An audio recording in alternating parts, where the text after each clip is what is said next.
बारिश के कारण पूरे जंगल में पानी ही पानी था। पक्षियों को दाना बहुत मुश्किल से मिलता था, लेकिन वो पक्षी जिनके घरों में बारिश के मौसम के लिए जमा किया हुआ दाना था, वो आराम से अपने घरों में बैठे बारिश का आनंद ले रहे थे। जैसे तोता और तोती घर की खिड़की में बैठे बारिश देख रहे थे, जैसे रानो चिड़िया जो अपने दो छोटे छोटे बच्चों के साथ अपने घर में शांति से बैठी हुई थी। लेकिन उसी जंगल में दो काले कौवे भी रहते थे जो हमेशा दूसरों का सुकून खराब करते थे और हमेशा जंगल में चोरियां करते थे। कालू, मेरा तो भूख से बुरा हाल है। मुझे भी जोरों की भूख लगी हुई है। भूख से मेरे तो पेट में चूहे दौड़ रहे हैं। कालू जी, वो मोटी बुलबुल अपने घोंसले में अकेली ही बैठी होगी। जाओ तो उस मोटी बुलबुल से दाना छीन लाओ। कल उस मोटी बुलबुल ने घोंसले में लाठी रखी हुई थी। मैं डर रहा हूँ कि कहीं ऐसा न हो कि मोटी बुलबुल मेरे लाठी मारकर मुझे घायल कर दे। मैं साथ जाती हूँ तुम्हारे, और हम दोनों पति पत्नी मिलकर बुलबुल को उल्लू बनाते हैं। भूख के सताए हुए कौवा और कौवी अपने घर से निकलते हैं। गौरी कौवी बुलबुल के घोंसले से थोड़ी दूर बैठकर ऊंची आवाज में रोने लग जाती है और कालू कौवा पेड़ के पीछे छुप जाता है। मैं मर गई, मुझे बचाओ, मेरी मदद करो, मेरी मदद करो। इस कौवी को क्या हुआ है? इतनी तेज बारिश में यूं पेड़ पर बैठी रो रही है। बुलबुल गौरी कौवी के पास आती है और कौवा जल्दी से उड़कर बुलबुल के घोंसले में चला जाता है। कौवे, क्या हुआ? तुम ऐसे रो क्यों रही हो? बुलबुल बुलबुल, मेरे पेट में बहुत दर्द है। मैं अपनी माँ के घर से वापस आ रही थी कि मेरे पेट में दर्द शुरू हो गया। यहाँ बैठकर रोने से बेहतर है घर जाकर घोंसले में आराम करो। गौरी कौवी कालू कौवे को बुलबुल के घोंसले से दाना चुराते देख रही थी और जल्दी से कहती है, हो गया, मेरा पेट ठीक हो गया, अब मैं जाती हूँ। मोटी बुलबुल, अपना ख्याल रखना। गौरी कौवी तुरंत वहाँ से उड़ जाती है। जब बुलबुल अपने घोंसले में जाती है तो उसके घोंसले में दाना नहीं था। मेरा दाना कोई चुरा कर ले गया। 1 मिनट के लिए मैं घोंसले से क्या गई, कोई मेरा दाना चुरा कर ले गया। कालू चोरी के दाने का तो स्वाद ही अलग है। हमें मेहनत करने की कोई जरूरत नहीं है, हमें काम करने की कोई जरूरत नहीं है, चोरी का दाना मिल जाता है।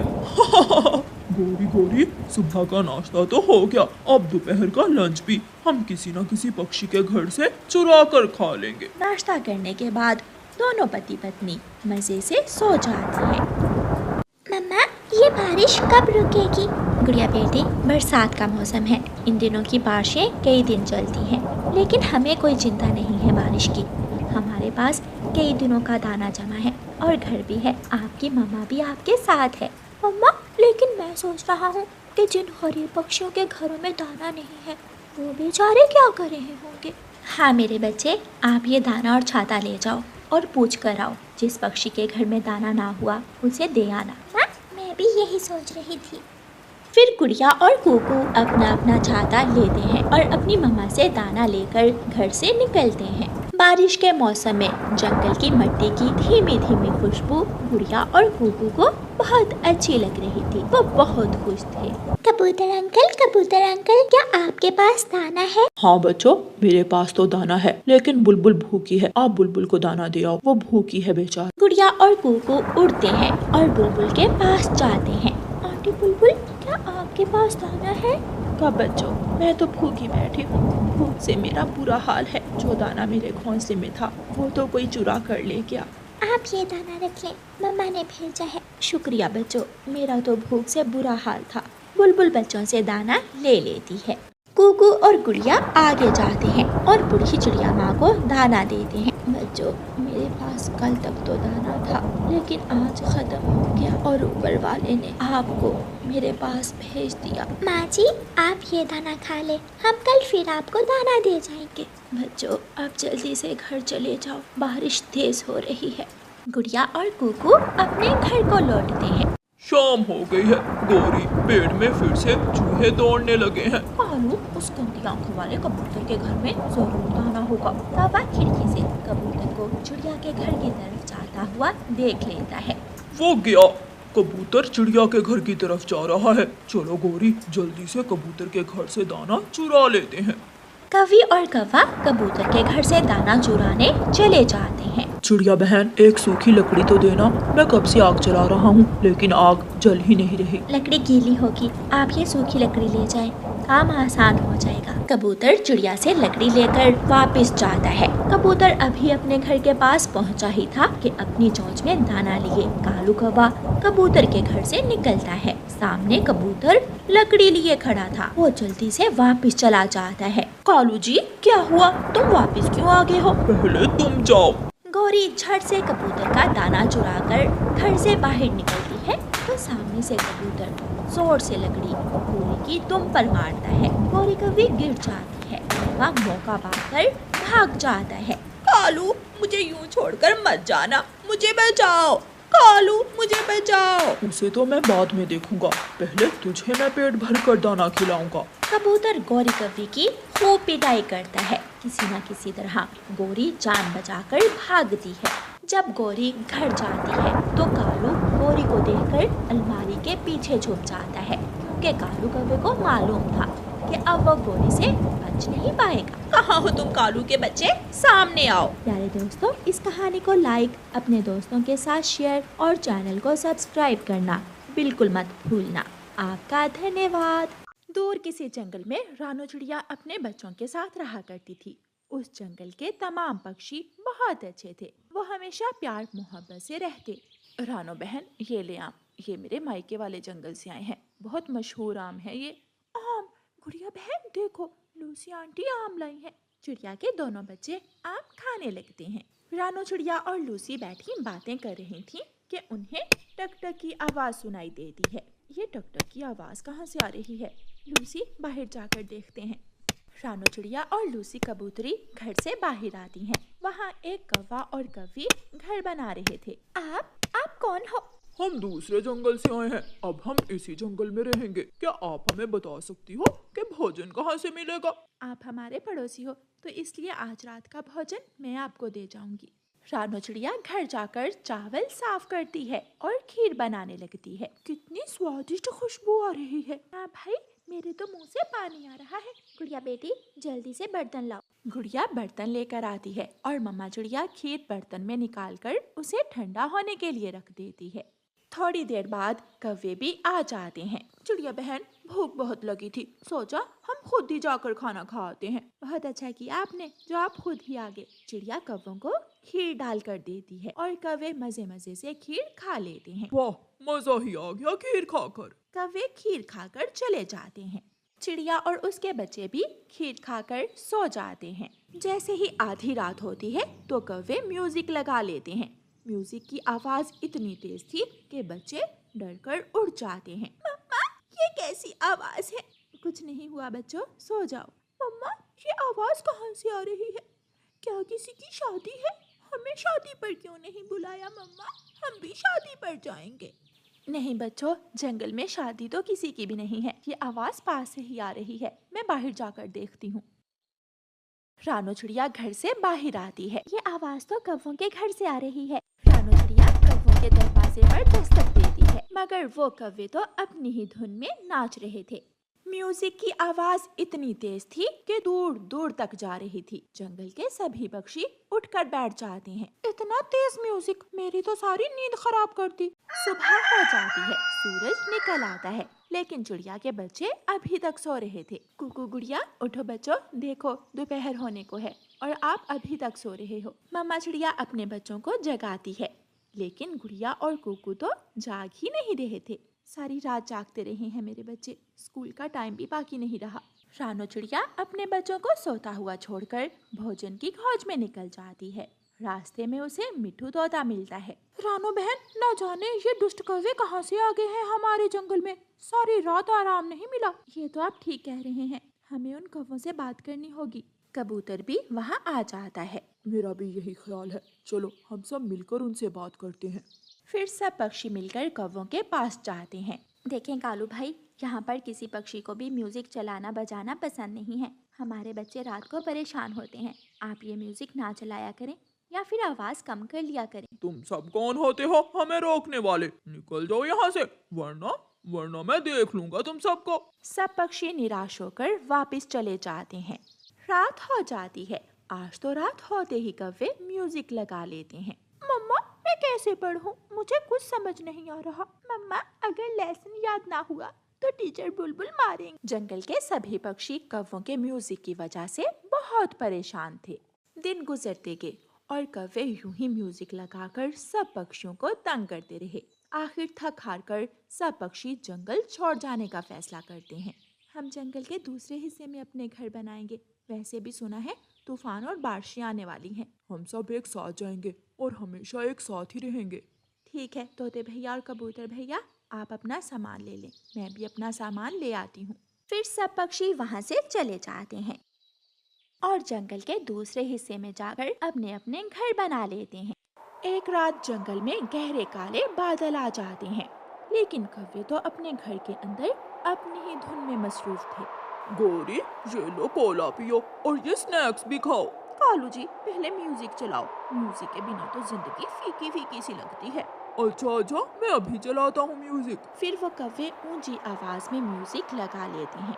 वो कौवे अपनी ही धुन में घर के अंदर डांस कर रहे थे और जंगल में तूफानी बारिश शुरू हो जाती है। हर तरफ बाढ़ आ जाती है। कौवों को पता ही नहीं चलता कि कब वो पेड़ जिस पर उनका घर था मिलकर बाढ़ में बह जाता है और साथ ही उनका घर भी बह जाता है। कौवे अपनी जान से जाते हैं। प्यारे दोस्तों, इसीलिए तो कहते हैं कि बुराई का अंत हमेशा बुरा ही होता है। दोनों बच्चे भूखे बैठे हुए थे। वो अपनी माँ का इंतजार कर रहे थे। गुड़िया बहन, अब तो सूरज वो सामने वाले पेड़ के पीछे चला गया है। आपने कहा था कि जब सूरज पेड़ के पीछे छुप जाएगा तो मम्मा लौट कर आ जाएगी। कुकू भाई, मम्मा किसी काम से दूसरे जंगल चली गई होंगी। डर तो मुझे भी लग रहा है, लेकिन अभी सूरज की रोशनी है। मम्मा अंधेरा होने से पहले पहले लौट कर आ जाएंगी। मम्मा चिड़िया तो खून से लथपथ चील के पंजों में जिंदगी की भीख मांग रही थी। मुझे मेरे बच्चों के पास जाने दो। चील, मुझे छोड़ दो, मुझे छोड़ दो। भोली चिड़िया, अगर मैं तुझे छोड़ दूं तो मेरे बच्चों को भोजन कौन देगा? कोई मरता है, कोई जीता है, यही जंगल की रीत रिवाज है। ऐसे कहते हुए बड़ी चील मम्मा चिड़िया को उठाकर ऊंचे आसमान में उड़ जाती है। अब तो अंधेरा भी बढ़ रहा है। कुकू भाई, चले घर के अंदर जाकर बैठ जाते हैं। मम्मा ने कहा था कि जब शाम ढल जाए तो घर से बाहर मत निकला करें। दोनों बच्चे बैठे हुए थे और आपस में बातें कर रहे थे कि वहाँ तोता आता है। गुड़िया और कुकू, तुम्हारी मम्मा को चील ने खा लिया है। अब कभी भी तुम्हारी मम्मा लौट कर नहीं आएंगी। ये सुनकर कुकू और गुड़िया रोने लग जाते हैं।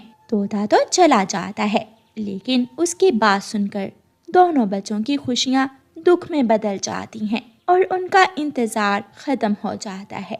गुड़िया अपने भाई को लेकर घर में चली जाती है। वो घर में जाकर दरवाजा अच्छी तरह बंद कर लेती है और अपने भाई को अपने पंखों में लेकर बैठ जाती है। थोड़ी देर बाद कुकू रोता रोता अपनी बहन की गोद में ही सो जाता है और गुड़िया खिड़की से चांद को देखने लगती है। मेरी बेटी, अगर कभी मैं आपके पास ना रहूं तो अपने भाई का ख्याल रखना, उसे कोई दुख ना आने देना। गुड़िया को अपनी मम्मा की बात याद आती है।